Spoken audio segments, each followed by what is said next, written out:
DJ Jake C., who submits things to the show occasionally. So thank you for that. Bill Squire Friday Get Down is mere moments away, by the way. It's brought to you by Cleveland Whiskey.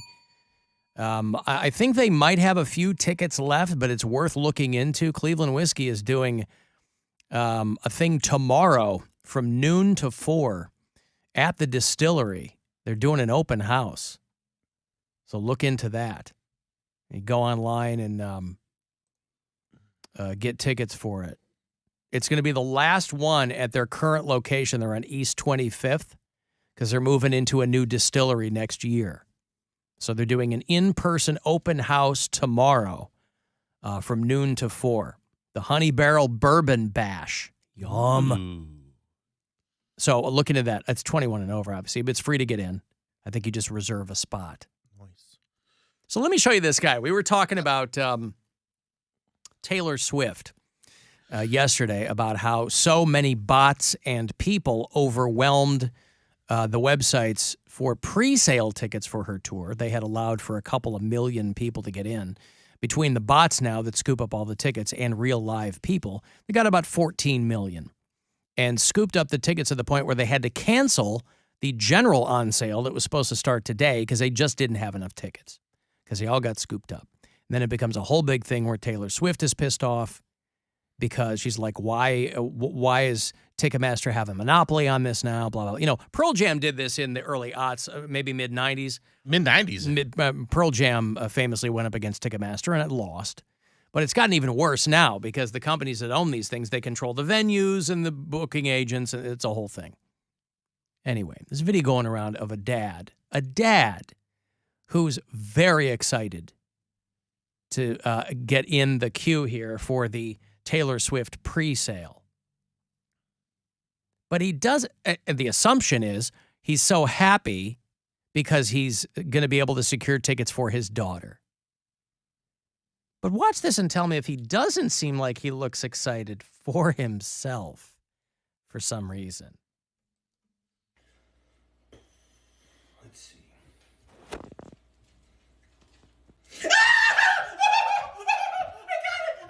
Oh my God. Okay, this girl needs to have a conversation with her dad, I think. You don't think he's just playing it up to make his kids laugh? Is this why you and Mom split up? Honey, I need to tell you something, and you're old enough now where you might understand it. Dad is also a Swiftie. You always ask me why Dad had so many male friends. Well, honey, there's a reason your mom moved out. Yeah, he's very excited, that It's guy. me. I'm the problem. Remember I said you I said you had a long lost uncle? It wasn't uncle. What? Yeah, a long lost uncle, right.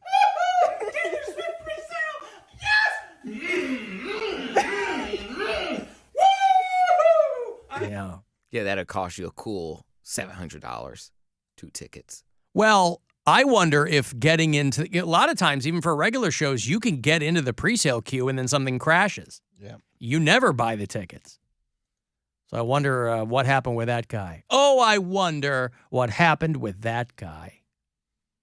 The dad screaming about Taylor Swift tickets. I've never had that excitement. I've never bought concert tickets. You've never purchased tickets for a concert?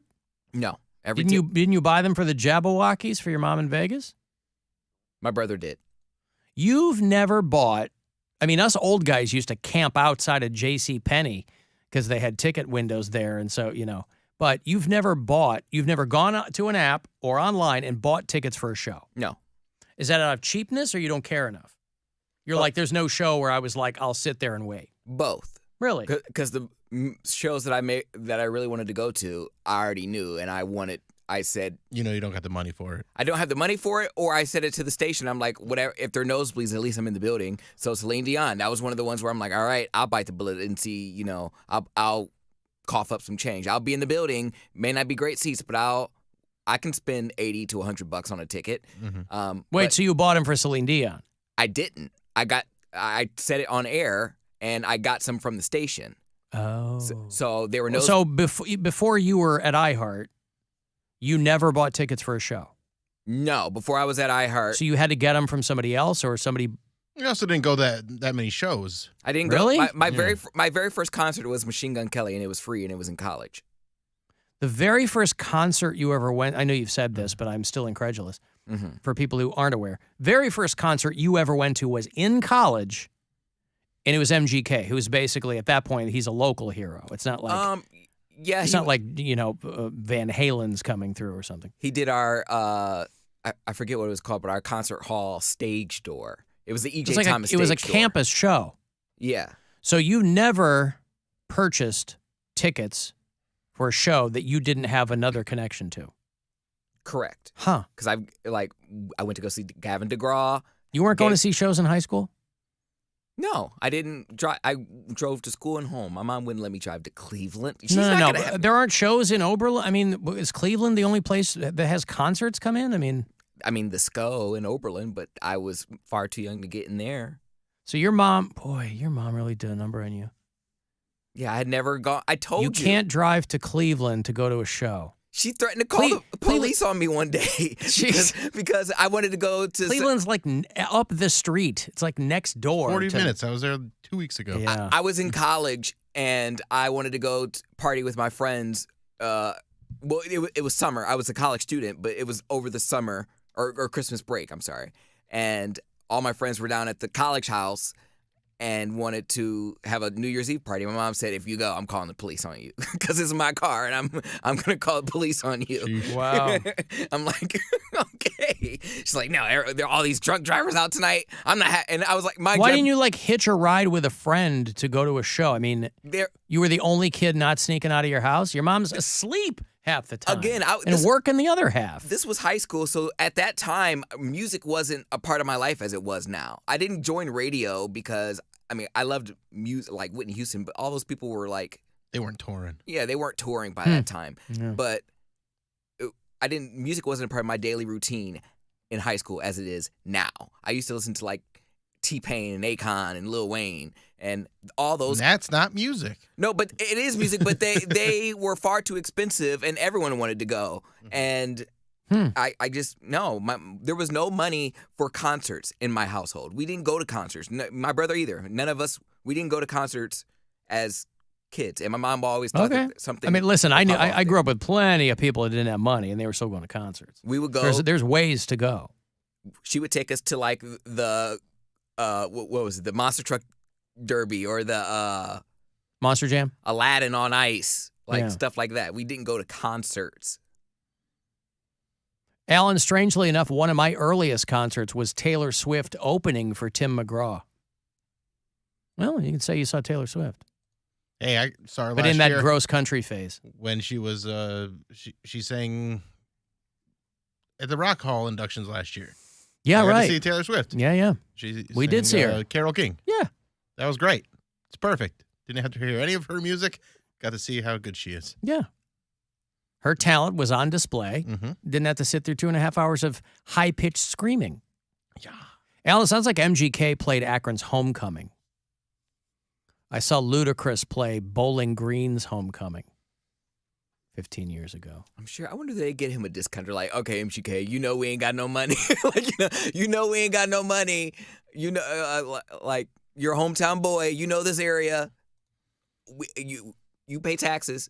We're gonna, you pay taxes. That's what they told them. That's how you know that Poundcake has never negotiated a single thing. Right. You pay taxes. We're not going to give you give us the old hometown discount, eh? Hometown, eh? The hometown discount, eh? See, it's the ripple effects of his mom not letting him do anything when he was younger is that there's things he doesn't know how to do now as a man. You're correct. Yeah. You're absolutely correct. She did the best she could, but you and your brother were selling porn in school. Why didn't you have money? Where did all the porn money go? Snacks? No, but that was for a short period of time. That was there wasn't one concert during your porn days. I wasn't old enough. This was it. My brother was in high school. I was in middle school, so I wasn't old enough to drive then. So I didn't realize he was that much older than you. He's 3 years older. So you're right in the cusp. So of high school, I was maybe 7th grade, 8th grade. Well, no, maybe it was even 6th grade, so he could have been freshman. So I don't think he was driving either. We were merely freshmen. But I would agree with my mom in the aspect of I don't think I was mature enough to take a car full of friends to Cleveland to go to a concert. No, not you, but I just wondered. I mean, everybody, if you couldn't get to a show, you were like hitching a ride with somebody who was going there, you know. I had a friend that was obsessed with, I had a bunch of different friends that like a lot of different genres of music, and she was obsessed with AFI. And this was like right when Miss Murder came out. Yeah. So she was like, we gotta go. And I didn't tell my mom. I said, I think I told like a relative, like my aunt or something. And she was like, that's devil worshiping music. You're not my gonna go God, to your that. mother. She's a It wasn't my friggin' mom. nurse. She's supposed to be a my mom. a woman of was her science. It was Aunt. my black spiritual family members, and they're like, God. you're gonna go see that? Oh, that's Devil music. Look at him, he's a devil. Like Trust me, Auntie, go with me. You'll see it's the farthest thing from devil worship.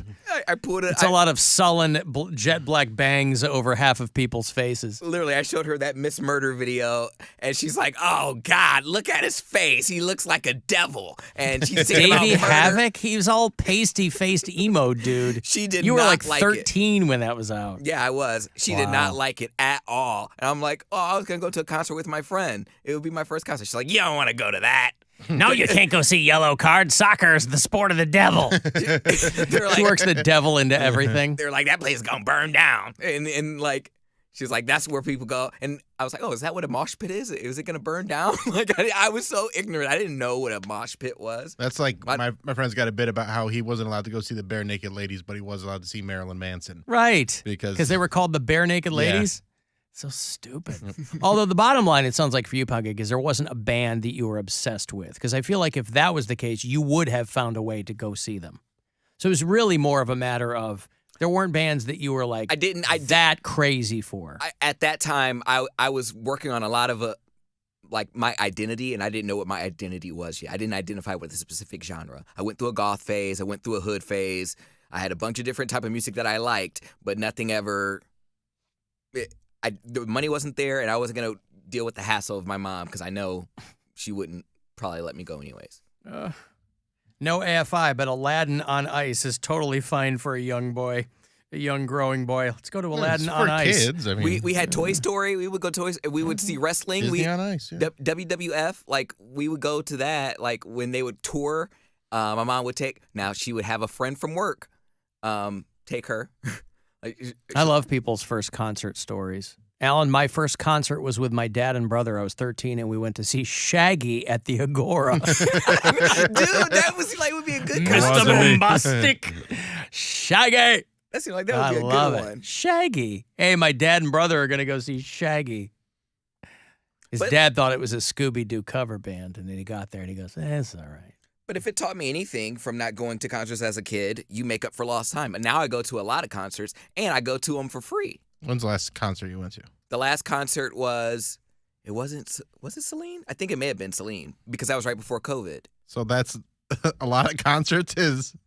What? More than he was seeing before, I I guess. guess. You said that's the last one, but that wasn't the only one. I had Ariana Grande before that. I went to Usher. I went to Gavin DeGraw. I seen Machine Gun Kelly. I seen Fetty Wap. Yeah, I mean, I'm trying to think. I'm sure there's probably more. I can't remember off the top of my head. I mean, that's a lot for you. Yes, it's a lot for me versus zero. Yeah. But if you haven't gone to one since COVID, I feel like you haven't really gone to that many I feel concerts. like maybe I have. I just don't remember who it was because it just wasn't a factor. I have to think. Shaggy. But I didn't pay. Oh, I love that guy. He's a vet. He was in the Marines. You know who I would love to see in concert that's not even around anymore, hasn't put out an album in years? Cisco. I think there's a reason he's going back with What Drew did- Hill. What is he going to do? One song. No, he did. He had the thong song. He Bonk, said donk, donk, he donk. had Unleashed the Dragon, Got to Get It. We was listening. He had one big song, Oh, and my it was God. the thong song. That was it. Okay, whatever. He put out a lot of songs. That was the only one people paid attention to. Because when you have a song that big, that's kind of the curse. No one's going to pay attention to whatever else is going on. Dude's pushing 50 now, probably. Oh, but it was such a good song. Alan, I That's am such a good song. the thong song. Dumps catchy. like a truck. Oh, what a turn of Truck, phrase. truck. Truck. Dies like what? Alan, I'm 35 and I've never been to a concert. I'm not the type to jump around or dance. It's too crowded, nobody to go with. I've always been very introverted. Well, enjoy that. Sounds like you would like comedy shows. Is there one coming up? I mean, like holiday around the There holidays? is. It's called Oh. Bill Squire's Christmas Kwanzaa, and it's at the Agora, and it's on December 16th. You can get tickets at agoracleveland.com. If you're like, nice. oh, Bill, I don't even know if you're funny. Well, this Tuesday, I got a new special coming out. You can watch that. See that I'm hilarious. It's on my YouTube channel, 9 p.m. Does the Jabberwockies count as a concert? Yes, it's a concert. Is that a concert? That's like a well, performance. that is a performance, yeah. That means he's bought tickets to see me more than he's bought tickets to see anything else. Yes. Correct. Yeah. I appreciate that. Alan, my first concert, I'm your age, my first concert was Kiss in 1979. Yeah, that's a good first That's concert. a great first concert. Somebody else said they saw Sha Na Na at Blossom. Remember Sha Na Na? When I was Bow, bow, bow, bow. That's right. John Bowser, the guy with the slick back, bow, bow, bow, bow, bow. They were on all those stupid variety shows in the 70s, and oh my God. When I was real little, my parents took me to John Denver, and I vaguely remember it. And then in 6th grade, Billy Joel. I saw River of Dreams tour at the Richfield Coliseum. Loved it. Alan, I saw Cheap Trick open for the Stone Temple Pilots at the Erie Civic Center. Cheap Trick were the far superior band that night. Yeah, sometimes you get somebody on an off night. Mm-hmm. I love Judas Priest, but the last 2 times I've seen him, boy, it's really boring because he's kind of lumberner on the stage now. And I also saw Justin Bieber. I forgot to say that. And then that was the day that I took off from work when I was an intern to go shop downtown at Tower City. And you were expecting to have like this big You shop guys and roasted spray. me because they were like, "What are you gonna get, a spray-on shirt?" Like, what do they call it? Airbrush shirt. sorry. Airbrush T-shirt. Yeah. You guys are roasting me for that. You're like, you took off a day of work to go shop at Tower City. Alan, fun fact, Fetty Wap's real name is... Fetty Wap's real name is Fetwick Whopperson. Oh, boy. Hey, Bill, do you want to start the Let's weekend do it. so that the Cavaliers can play in a little bit? All right. Fetwick Whopperson.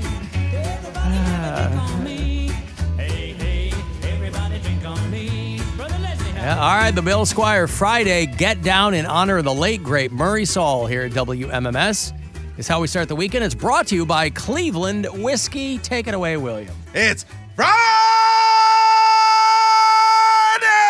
And you got to get down on Friday. Get yourself some Cleveland whiskey. Put on some music. Let some Fetty Wap, Fet Wappa, Fet Wappa, Fet Wappa. It's Friday! There it is, the Bill Squire Friday Get Down. It's aptly named because it's Friday, and that's when we get down. Brought to you by Cleveland Whiskey. Secure your spot for tomorrow. It's going to be the last in-person open house at the current distillery. They're moving locations next year. So tomorrow from noon to 4, the Honey Barrel Bourbon Bash, 1768 East 25th for Cleveland Whiskey. And you can go to clevelandwhiskey.com for all the details.